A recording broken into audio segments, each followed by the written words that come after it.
Diceritakan para hadirin, kita ambil hikmah ini. Ya. Ada seorang ulama besar, namanya Al-Imam Abdullah bin Mubarak.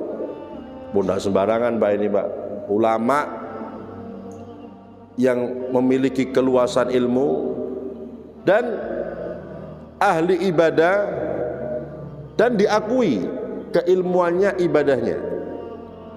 Nah, Al-Imam Abdullah bin Mubarak, Imam Abdullah bin Mubarak, kalau kita sedikit mengkaji sejarahnya bisa kita ambil pelajaran. Soalnya orang tuanya ini para hadirin dulunya itu ada yang mengatakan budak, malah namanya Mubarak, Abdullah bin Mubarak. Mubarak ini ayahnya bukan ulama ya, orang biasa. Ada yang mengatakan budak. Yang jelas ayah beliau ini bekerja di kebun milik satu orang kaya, orang Arab. Kebunnya besar, ini termasuk pegawainya Mubarak ini. Kerjanya jaga kebun delima. Ya. Bertahun-tahun kerjanya seperti itu. Ketika itu tuannya datang, jarang lihat kebunnya ini. Ketika datang nyuruh Mubarak ini, Mubarak, ya tuan, ambilkan saya delima yang manis ya. Oh ya siap. Dikira-kira oh iki paling disajikan. Ini tuan, dimakan sama tuannya. Lu kecut ini. Masa kamu tidak tahu mana manis mana kecut? Oh ya, saya ambilkan lagi. Ya, ambil lagi kamu. Diambilkan lagi paling iki. Kasih lagi. Lo kecut mana? Ya. Masa kamu tidak tahu mana yang manis mana yang kecut? Ambil lagi. Sampai 3 kali Pak. Akhirnya dikasih, tetap kecut.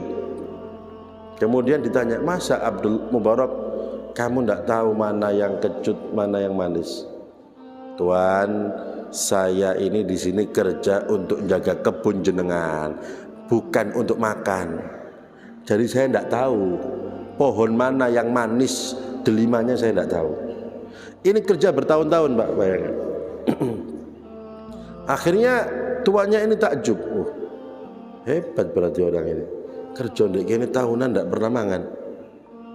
Tanya teman-temannya yang lain yang kerja sama-sama dia. Oh ya, Mubarak ini orang luar biasa, ahli ibadah. Tidak pernah kami melihat dia makan daripada buah jenengan. Nah, karena tuannya melihat ini berarti orang istimewa, diajak musyawarah. Mubarak, saya mau musyawarah sama kamu. Apa tuan? Saya punya anak perempuan. Menurut kamu saya kawinkan sama siapa? Yang ngelamar ini banyak.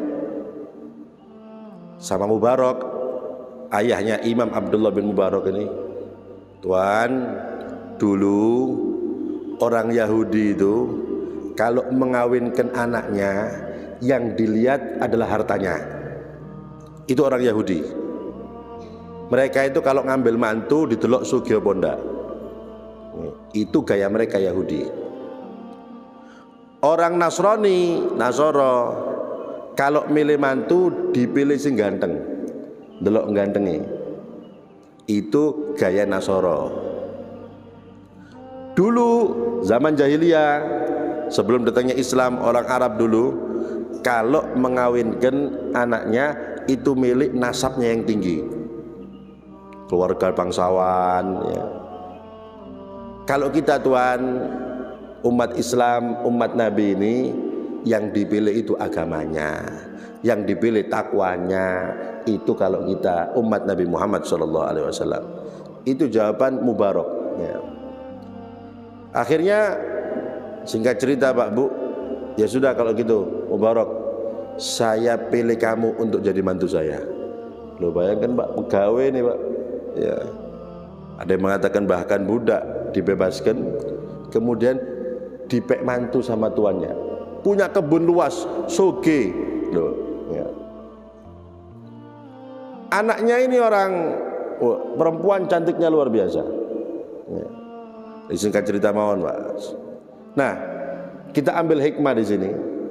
Hikmahnya para hadirin hadirat, ketika seseorang itu warok ya, Tidak mau yang syubhat, tidak makan loh dari delima itu, meskipun tiba-tiba gak dipangan. Warok berarti kalau bukan haknya tidak berani. Maka apa faedahnya Pak? Diganti sama Allah Subhanahu wa Ta'ala, dijadikan menantunya orang kaya.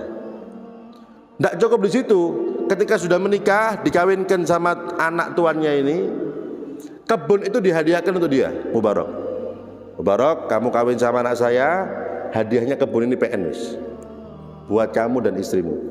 Loh, bayangkan Pak, Bu, ya, orang takut dengan sesuatu yang belum jelas halalnya, menjaga harga diri, menjaga hartanya, makanan yang masuk dari ketubuhnya, diganti sama Allah yang lebih hebat daripada itu.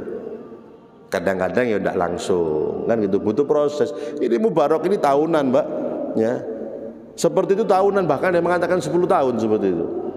10 tahun tidak pernah makan buah di situ, kemudian diganti oleh Allah Subhanahu wa Ta'ala. Loh, kita juga seperti itu Pak, Bu.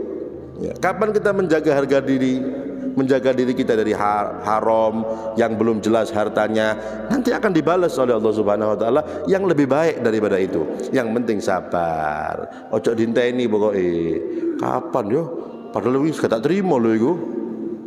Setahun yo gak getno ae wis kesuwen kan gitu ya. Tak enten-enten ternyata podo ae. Rong tak terima biyen niku. Jangan itu kita mengharap. Jalan saja pokoknya kan itu. Pokoknya dijalani Pak, Bu. Tapi yang jelas akan diganti oleh Allah Subhanahu wa Ta'ala yang lebih besar, lebih baik. Pasti itu sudah.